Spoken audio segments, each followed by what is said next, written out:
Fala pessoal, tudo bem com vocês? Não pagar impostos, tributos, é crime? É uma pergunta que tem tido uma notoriedade esses dias no meio tributário. Venho hoje tentar esclarecer para você, empresário, contador, advogado, alguns pontos importantes, uma análise jurídica, contábil e financeira do caso.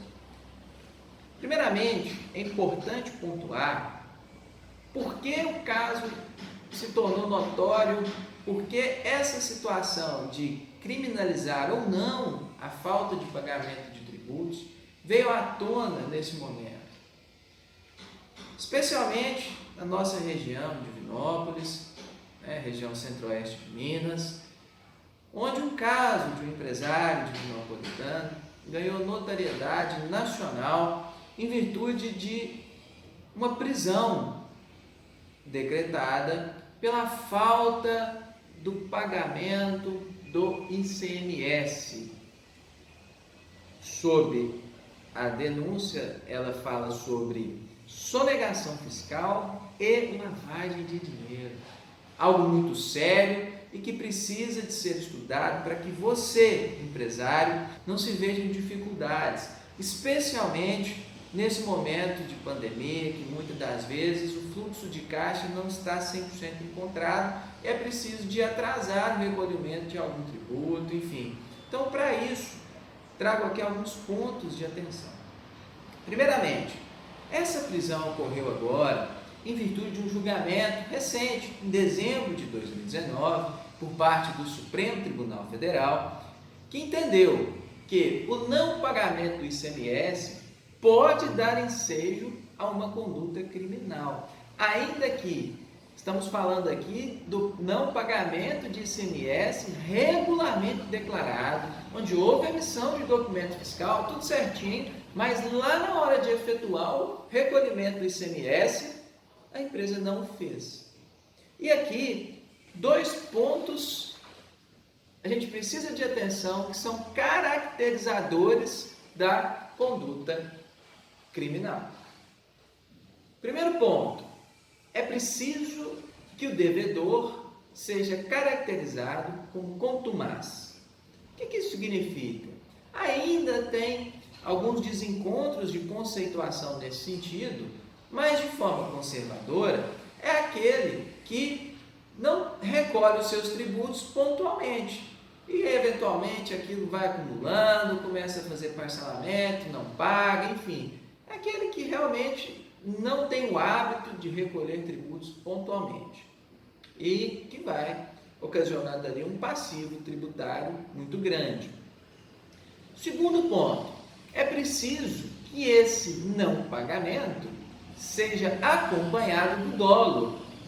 E o dolo, nesse caso, ele só vai ser possível de se considerar após uma análise contábil e financeira que se puder concluir por, no mínimo, 3 pontos. O primeiro, confusão patrimonial entre os administradores, os sócios e a pessoa jurídica, ou seja, o patrimônio da pessoa jurídica está confundido com o patrimônio da pessoa física, o que não pode.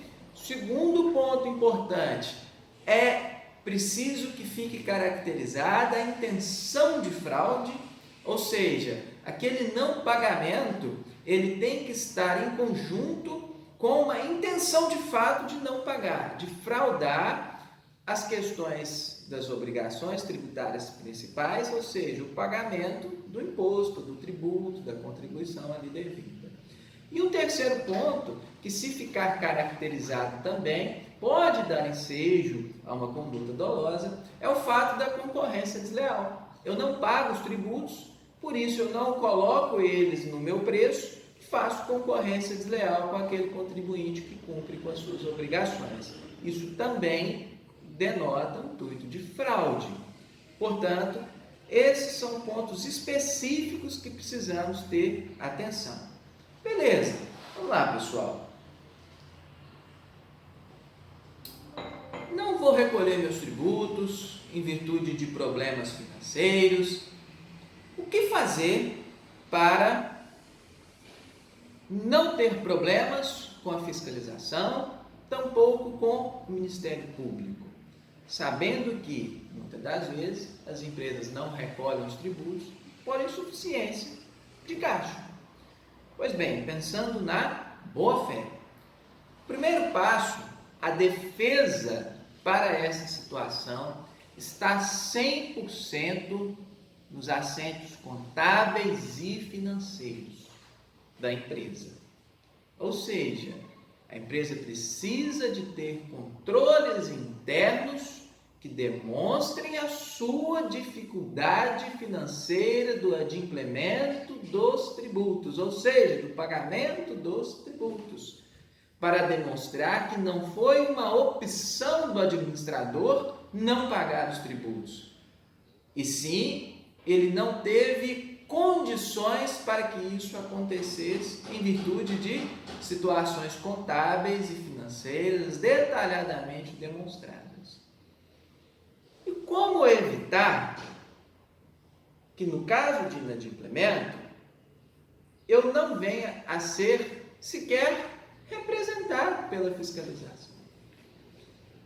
Esses controles internos que a gente fala, eles precisam ter no mínimo 3 pilares. No mínimo 3.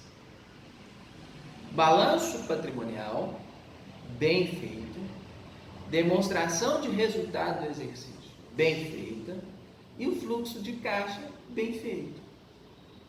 E aqui eu chamo a atenção. O balanço patrimonial, ele é alinhado e processado e colocado ali nas normas pelo contador da empresa, ele precisa refletir a realidade do negócio. Não raro, visualizamos situações de empresas que possuem altíssimo saldo em caixa, mas aquilo não condiz com a realidade. Em contrapartida, não recolhe os seus tributos. Veja bem, no aspecto contábil, ela demonstra liquidez. Talvez por não contabilizar corretamente as suas despesas, ela tenha ali um saldo de caixa fictício. E isso, ainda que de boa fé, pode levar à caracterização de dolo. Ora, se você tem 500 mil reais de caixa, ainda que fictício, porque muitas das vezes não tem, e não recolhe os seus tributos, você fez isso por mera liberalidade, com intenção de fraude, com intenção de sonegação fiscal. Portanto, é importante ficar atento ao seu balanço patrimonial, porque ele expressa ali o patrimônio da empresa, o que ela tem de bens e direitos e o que ela tem de obrigações. Uma segunda demonstração muito importante é a demonstração do resultado do exercício, que é aquela demonstração que demonstra se a empresa está dando lucro ou prejuízo. Eu pego as receitas, abato ali os tributos, incidentes, as devoluções, chego ali na minha receita líquida, abato ali o meu custo de mercadorias, ou de produtos, ou de serviços, o custo, chego ali no meu lucro bruto, a partir dali eu tiro as minhas despesas para que eu consiga chegar no meu resultado. Ela é uma demonstração muito importante para verificar se a empresa opera com lucro ou com prejuízo. E se ela opera com lucro ou prejuízo, qual é o motivo disso? Que também é muito importante. E uma terceira demonstração que também tem uma importância muito grande é o fluxo de caixa, que analisa tudo que a empresa recebeu e tudo que a empresa pagou e qual foi a situação, se ela foi positiva ou negativa, ou seja, entre o que eu recebi e o que eu paguei, sobrou dinheiro ou eu precisei de capitalizar com terceiros, estou devendo, enfim, ou realmente faltou e eu não fiz o pagamento completo das minhas obrigações. Qual a diferença da demonstração do resultado do exercício para o fluxo de caixa. Isso é muito importante, que muitas pessoas não sabem, especialmente os empresários, aqueles que atuam no dia a dia. A demonstração do resultado, ela te mostra se você teve lucro ou prejuízo com base naquilo que você vendeu e com os custos e despesas incorridos. Não significa que você pagou ou que você recebeu. Se você vendeu, contabiliza ali para fins de demonstração do resultado. Se você assumiu um custo ou uma despesa, ainda que não pagou, também deve ser contabilizado. Já no fluxo de caixa, só se contabiliza aquelas questões que já foram recebidas ou que já foram pagas, para saber de fato uma projeção de caixa. E aqui é uma análise muito importante, porque em muitos casos a empresa pode ser lucrativa e ter um problema de fluxo de caixa. E isso serve para uma defesa nesse ponto, serve também para uma análise gerencial, né? Isso é muito importante. E um terceiro ponto está relacionada à correta precificação do produto, que só será possível depois de concluída as 3 fases anteriores, balanço patrimonial, DRE e fluxo de caixa, ou uma empresa que está iniciando tudo isso de forma orçada, né, com previsão. Porque se eu não precifico corretamente o meu produto, não considero ali as despesas inerentes, os tributos inerentes, os custos corretamente, eu estarei praticando a concorrência desleal. E isso pode dar ensejo a uma conduta criminal e pode dar ensejo, sem dúvida alguma, a uma dificuldade financeira por parte do seu empreendimento. Ora, se o preço era 20, você está vendendo a 15 e não consegue pagar os seus tributos, existe um problema contábil por trás disso. E se for considerada alguma situação de fraude ou intuito realmente de uma concorrência desleal, o empresário pode ter problemas. E, logicamente, muitas das vezes, ele não tem esse intuito, mas é preciso que ele tenha substância, que ele tenha elementos que comprovem que ele não tem esse intuito. E só através dos assentos contábeis e financeiros, ou seja, das demonstrações contábeis e financeiras, que será possível comprovar essa situação. E aí, para finalizar, o que a gente percebe que muitas das vezes a defesa ou a prevenção contra eventual denúncia ou representação fiscal com relação ao não pagamento de tributos, seja eles aqueles relacionados a ICMS, IPI, contribuição previdenciária, imposto de renda retido na fonte, enfim, a defesa de tudo isso está 100% sedimentada em aspectos contábeis e financeiros. E muitas das vezes, se as empresas se organizarem, pensando a princípio na defesa, elas acabam utilizando de um instrumento que comprovadamente é aquele que te garante, que te previne contra o insucesso. Olha que situação!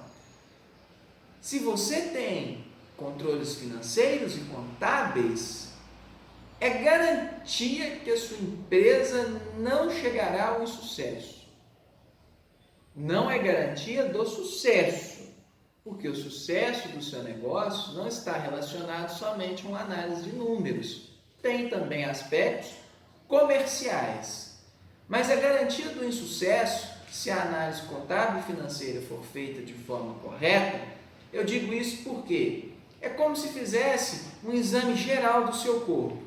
Vamos analisar a sua saúde.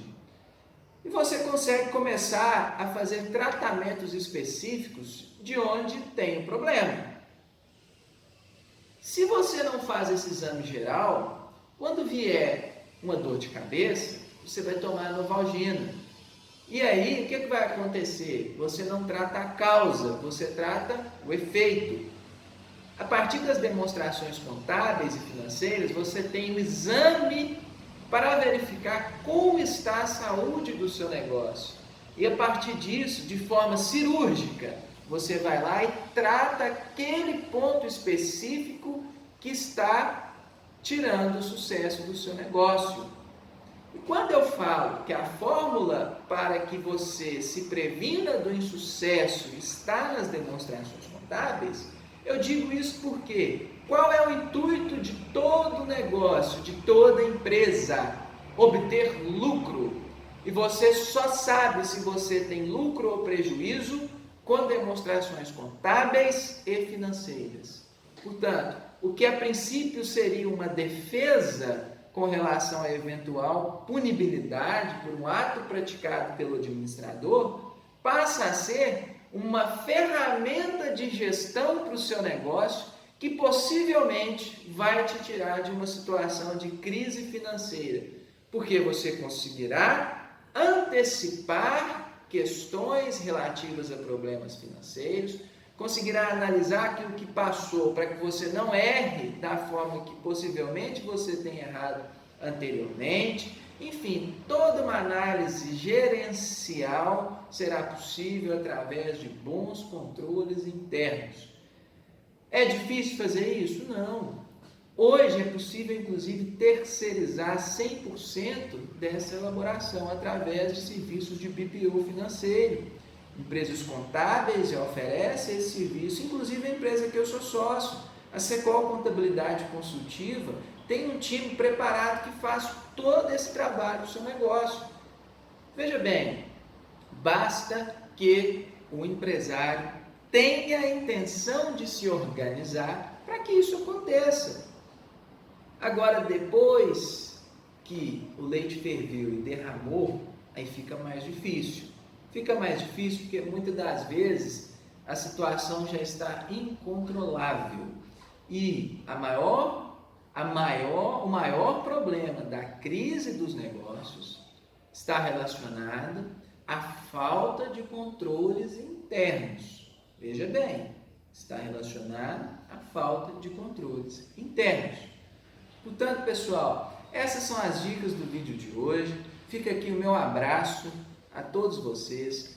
Faço essa análise jurídica, contábil e financeira em virtude da alegria que tenho de atuar na área jurídica como advogado empresarial, especialista em direito tributário, em atuar também na contabilidade como sócio da Secol Contabilidade Consultiva, o que faz com que tenhamos uma análise interdisciplinar dessas situações, que entende que o direito, como teoria, ele só é aplicável se a gente tiver uma visão prática do que ocorre.